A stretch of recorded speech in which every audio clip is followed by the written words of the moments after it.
Alright everybody, this is Rebel Frak, and what you're looking at is the original drawing that I did when I started this channel. I created a persona, Rebel Frak, and the idea was to use art as a form of political and social commentary to just express ideas. And some of the ideas that I had in my mind's eye when I started this channel were pretty I'm just gonna say incendiary. Okay, and also I was then and still am a pacifist. I believe in non-violence, yet having said that, I also know the power of expressionism, of being able to express oneself, and I also understand the importance and the value of startling the senses as a way to wake people up, to jar them from their comfort zone. Okay, and visual stimulation is one of the just time-proven methods of doing that.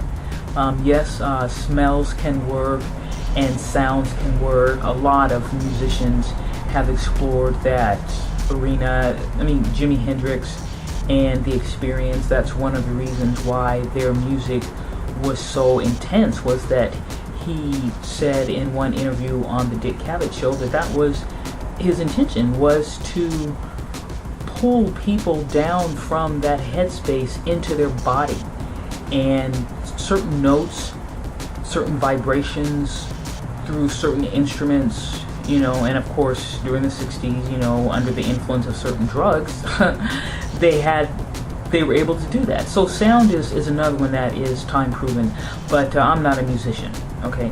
I cannot sing for my supper, and I could not play an instrument to save my life, but I do work with art. I graduated, I got my bachelor's degree in art, and so I do understand and just value being able to use just visual symbols, just non-linguistical modalities as a way to teach people and as a way to wake people up, to stimulate dialogue. And so that's what I wanted to do.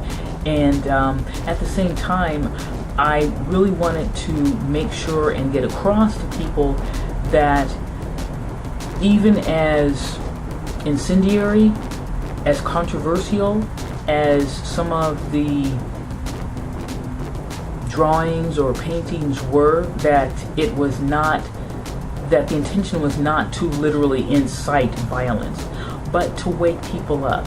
And then of course now that was the intention, okay?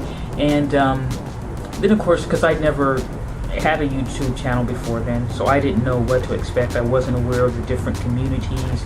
Just I had never really worked with video format at all, okay? And so then I realized, wow, I can just turn the camera on and get in front of the camera and talk.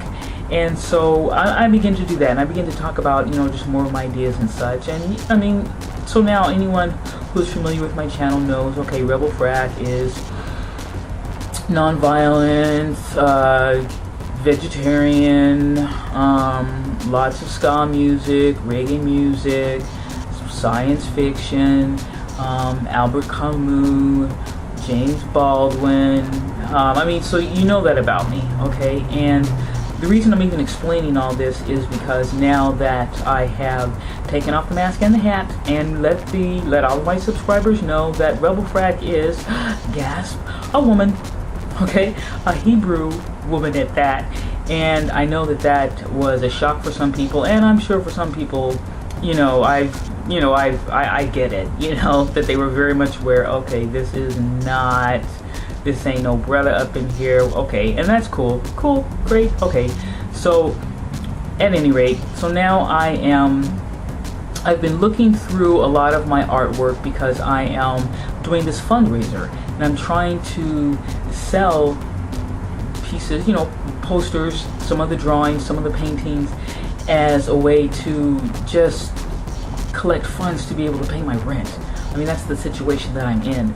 And so I found these. I found about 3 that I'm going to show right now, and this is one of them. And I couldn't even, I found this, I was like, oh my gosh. I mean, it was, because this was the first one that I did, and I have another one, this was the avatar for a while, but then there was another one. I had taken a photo of this one, and then I put some, paint tubes and stuff around it, and I took a photo of that, and that was the avatar for a while. But this one was the original one. This was the original Rebel Frak. And just, wow, I couldn't believe that I found it. And so I realized that I wanted to, try and and just include these in the body of work for this fundraiser, but I realized that I'm going to need to give an explanation for some of this, because again, this channel, I started it with the murder of Oscar Grant, and that's been a few years now, and I have continued to cover different events surrounding the trial, the verdict, but like I said, I've since taken off the hat and the mask, and some of these I forgot that I even drew these, and I'm realizing, wow, these are pretty intense, and I'm going to need to explain some of what's going on here. So that's what this particular video is I'm going to show. There's just 2 more. Oh, actually, there's a third one, a painting of a piece of rotten fruit.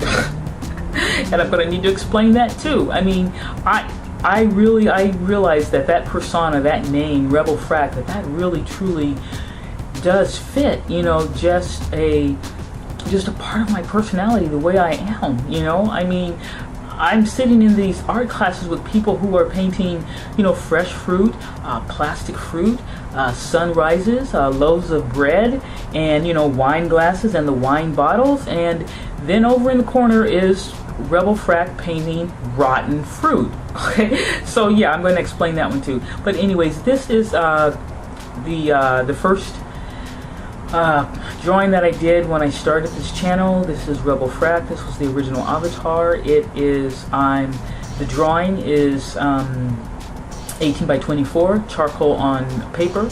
It is, I really, in all honesty, don't want to sell the actual drawing, so I'm going to price it at 150 bucks. But the prints of it, anyone who wants to get a poster of this, who wants to get a postcard of this, who wants this on a t-shirt, the prices are going to be comparable. And let me just say that for the postcards, I'm selling them for, I think, $5 or $6, or no, 5 or 6 postcards for $25. So basically, you get the 6th one free, and you can mix and match. So you don't have to get 6 postcards of Rebel Frak. You can get one of James Baldwin, one of Peter Tosh, one of Rebel Frak, and one of these other ones that I'm going to show you. But yeah, I just wanted to explain that. So now I'm going to fade out and show you just 2 of the other early drawings that I found for this channel. Okay, hang on a sec.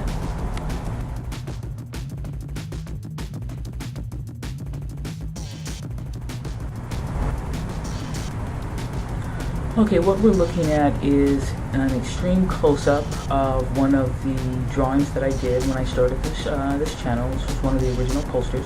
And as you can see, this guy here, it's a police officer.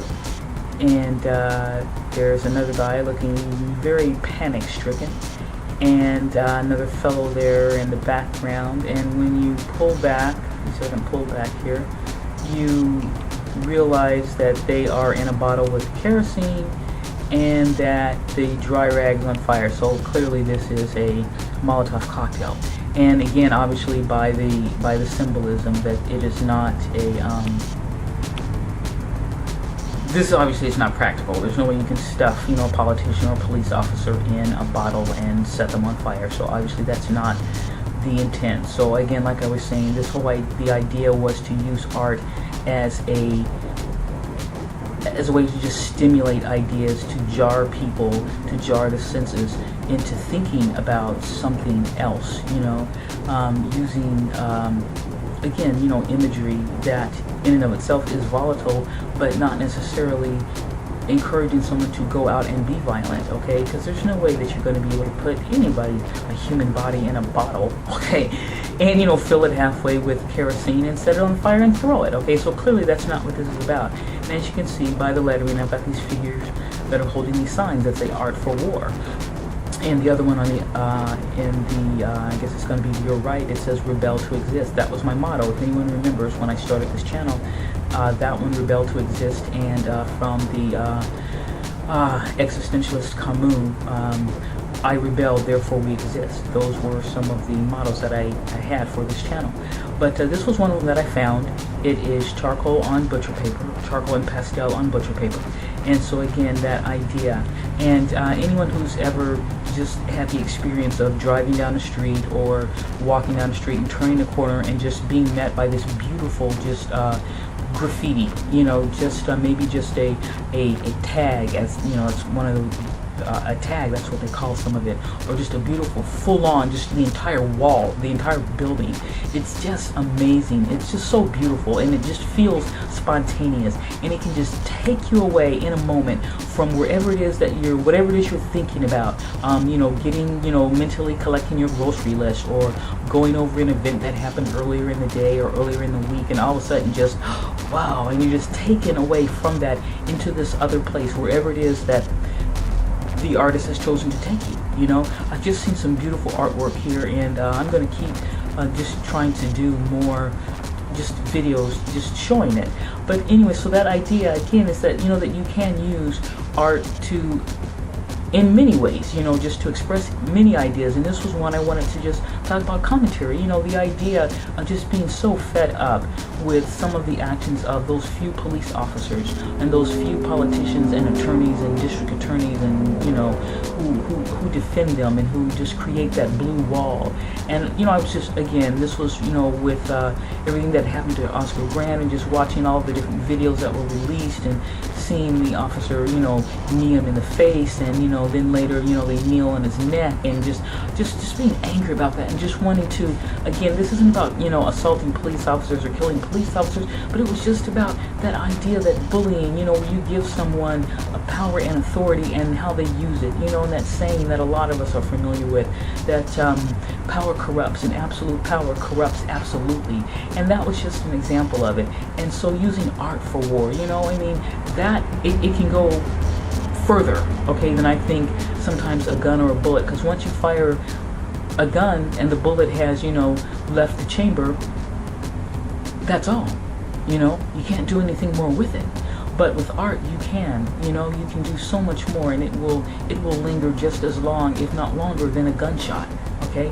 And you can take it and you can rework it and you can refine it, you know? And so that was the idea of being able to, the message that I wanted to put in this drawing was to just throw that mentality, that behavior, that brutality, just stuff it all in a friggin' bottle with some kerosene and a dry rag, set it on fire and just throw it, okay? You know, surely we can find some other way to deal with these issues, you know, and just create dialogue. And, you know, I can go on and on and on, because, I mean, yes, there are police officers who get fed up with the way that they have to deal with these belligerent youths, you know, who do get in their face. So after a while, they realize, look, you know, I can knock you upside your head, you know, maybe you'll get that, maybe you'll get the point then. And then when you go too far, okay, I mean, but just, I don't know, just trying to find a balance or something. But anyways, this was one of them that, one of my pieces that I found. So, again, butcher paper, charcoal and pastel. And the original drawing, I'm going to try to sell that for maybe $50. But again, postcards, smaller size prints, put it on a t-shirt. Okay, it's all going to be comparable. Okay, so there is one or two more. Let's see.